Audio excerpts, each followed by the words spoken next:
Improvement mathematical unit ওগুলো পড়ানোর মধ্যে এই বিষয় নিয়ে আলোচনা ইনশাল্লাহ ধারাবাহিক আলোচনা করব। এরপরে হচ্ছে আরবি ভাষার উচ্চারণ নীতি লাহাজা, আমরা যেটা প্রনাউন্সিয়েশন বলি, ইংরেজি বলি প্রনাউন্সিয়েশন, এটা হচ্ছে লাহাজা, ইনশাল্লাহ ধারাবাহিক আলোচনা করব। এখন আমি যেটা আলোচনা করতে চাই,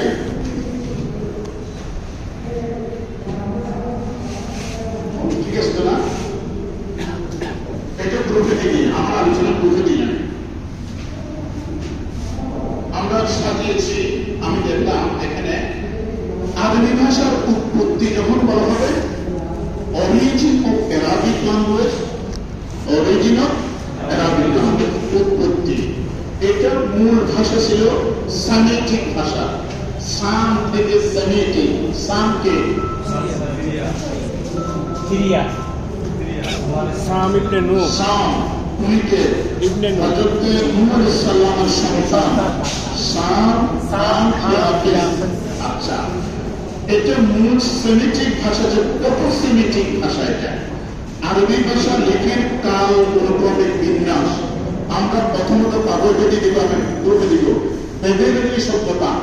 এটা হচ্ছে 3 খ্রিস্টপূর্ব, খ্রিস্টপূর্ব বলা হয় কেন হয়, বিসি মানে বিফোর খ্রিস্ট। আমরা বলি খ্রিস্ট, আমরা তো বলি না, খ্রিস্টানরা বলে, ওরা বলে বিসি, ওরা বলে জিসাস ক্রাইস্ট, ওরা যিশু খ্রিস্ট। আমরা জিসাস ক্রাইস্ট বলি না, আমরা যিশু খ্রিস্ট বলি না, আমরা বলি হযরত ঈসা আলাইহিস সালাম।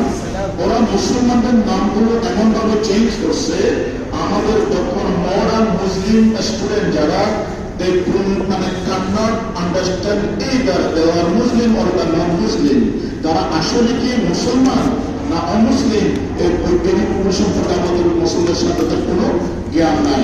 যেমন আমরা বলি হযরত আদম আলাইহিস সালাম, এটা অ্যাডাম থেকে অ্যাডাম ইসমাইল, ওনাকে বলা হয় ফাদার অফ মডার্ন ইকোনমিক্স।